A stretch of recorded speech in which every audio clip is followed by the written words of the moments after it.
Good morning, everybody, and welcome to another segment of Black Belt Parenting. My name is Sascha Williams, and this is my wife and co-host Hello. Renee Williams. Hello. And this is actually going to be part two of our segment on bullying. For all of you guys who watched last week, we actually cited a few different surveys and researches, and we talked about Dr. Ulrius, I believe was his name, and that was actually a survey that was done in Europe as well as here in the United States.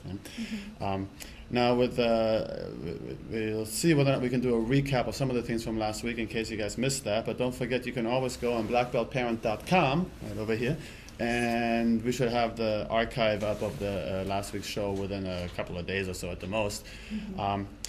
Now, obviously, bullying is a common experience for many children and adolescents. As a matter of fact, last week we talked about 15% of children having had problems with bullying, but today we're going to talk about some surveys that say that the number is actually much higher, much higher. We're talking about half the children to as many as one survey says is up to about 90% of children who have a bullying issue at some time during the school age. Wow. Bullying behavior can be physical or verbal. Boys tend to use physical intimidation or threats regardless of the gender of their victims. Bullying by girls is often more verbal, usually with another girl as the target. Recently, bullying has even been reported on online chat rooms and through email. Yeah, that's really something that catches a lot of parents off guard because sometimes the parent is not as tech savvy as the child, right? Yes. We noticed that even with because we work with a lot of teenagers at our karate school that All you have ages of children. Yeah, Yes. and you have to watch out for texting these days. Yes.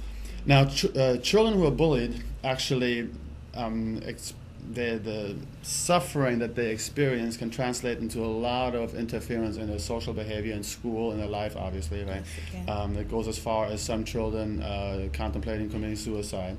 But in either case, it's something that tends to haunt them even past their school experience. And we talked about that last week. Right? Now, also, the children and adolescents who do the bullying actually thrive on controlling and dominating others. It's probably not much of a revelation. It's pretty obvious, right? But often, now there's conflicting evidence on whether or not they have themselves been victims of bullying or not. According to personal experience on my behalf was that usually was the case. You end up usually sometimes being bullied, then become the bully. Sure. Or you're with a group, and because of the group you're bullying, just because you're part of the peers, you're trying to fit in. Sure. So there's still more. I guess you can say there's not enough knowledge or information out there whether or not it really means that a bully has low self-esteem. We looked at a study last week that said that actually that was not the case, but it was nevertheless a case of modeling behavior somewhere. Right? Yes. So it could be that the bully just sees some bullying type behavior either at home or somewhere else in his life. Says children targeted by bullies also tend to fit a particular profile. Yeah. We touched on that briefly last week about the three biggest mistakes. We might be able to put them back up in a little bit one more time that children do make, and that kind of reveals the profile of the child that gets bullied. So bullies, naturally, they're going to choose somebody who's an easy target. That's not true. really a grand revelation here. But it's usually a child that is passive, and a child that's easily intimidated, and a child that has few friends. Okay. As a matter of fact, if I can get Katrina to put on the screen, we had, if you can go to, I believe it is to the right a little bit, go over to the right, to the second last one there, I believe it is.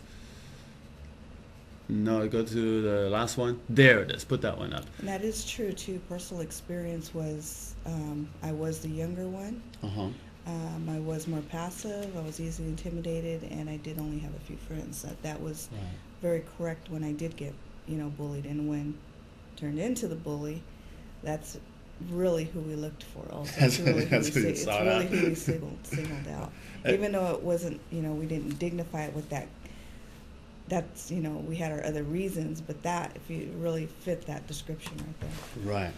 And if you put that screen up one more time really quick here, so really it's, those are the three top mistakes that we see children make when we work in a bully buster class. A lot of times we go to elementary schools and help them out with this, or something, of course we do it with our own students.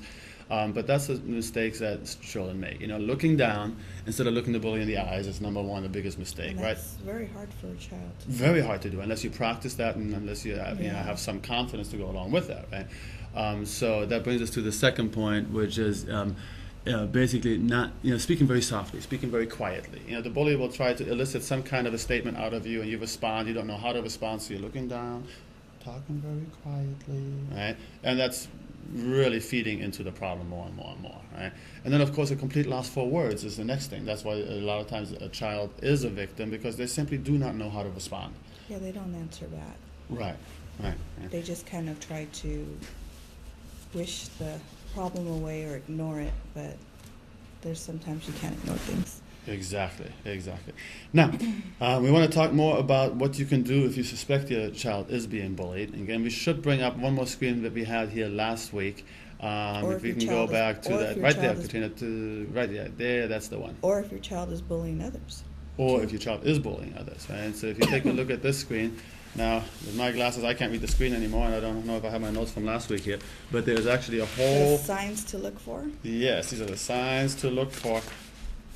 Unexplained bruising or damaged clothes. And I'm having a hard time reading that too. Okay, I got it right here. So that was one of the first one. Unexplained bruising, cuts or damaged clothes, visible signs of anxiety or distress, like refusal to say what is wrong. Your child obviously suddenly is in a different mood, something has changed. You were talking really about children right now that are old enough to communicate. If you have a 4-year-old, that's going to be One of the biggest issues I know it was with me is you don't want to go to school. You don't want to go to school, that's right. Because that's where it's happening. And that's on here somewhere on this list. Unexplained mood swings or behavior, becoming withdrawn, Depressed, yeah. becoming clingy, right? Also aggressive behavior. That can be a sign that your child is being bullied. Right? Out of character behavior in class. That doesn't always mean that there's an academic issue. It can also simply be a bullying issue. Right? And then, of course, a deterioration of educational attainments. Right? Loss of concentration, loss of interest in school. That's kind of what you were referring to a moment ago. Right? Erratic attendance. Lingering behind in school after classes are over. So next time if your child all of a sudden gets into a habit of always coming out late out of the classroom while you're picking him up, instead of yelling at him about not taking it serious that you're out there waiting, suspect that this could be a problem. I know some of our students would actually, and it happened with me too, so when I was younger, you'd actually fake being sick or just not feeling well to miss school. Absolutely. Increased requests for pocket money or stealing money. That could be a sign of your child being bullied. Loss of personal possessions or damage to personal possessions or equipment. Right? Or artwork expressing inner turmoil. In other words, all of a sudden, look at the kind of doodling your child does all of a sudden, and if it looks very grim, suddenly there's got to be some kind of a reason, and often that can be the reason. Yes. That's probably, my personal opinion is it's probably particularly true for emotional bullying. So girls might have that even more than boys do because there tends to be quite a bit of emotional bullying going on with girls. So now, how do you talk to your child about this, and how do you deal with the bullying? So if you suspect your child may be like the victim of bullying, it's important to respond in a positive and accepting manner. Let your child know it's not his or her fault, or that he or she did the right thing by telling you. I'm sure you have some other specific suggestions. Yes, and we're probably going to have to get to that when we come back from the commercial. Oh, already. And do we have a question of the day? We do, and I'm giving you a choice. Do you want to go political or you want to go food? I'll go political. Why did I think? I know you were going to go with that one. You're going to know this one, though. You're not allowed to answer. All right. What politician stated, "Read my lips, no new taxes"? I know that one. Ronald Reagan, George W. Bush, George H. Bush. I know that one. And he raised taxes, by the way. And yeah, we'll get to that later. All right, so "Read my lips, no new taxes" was his campaign slogan. Which presidential candidate was it?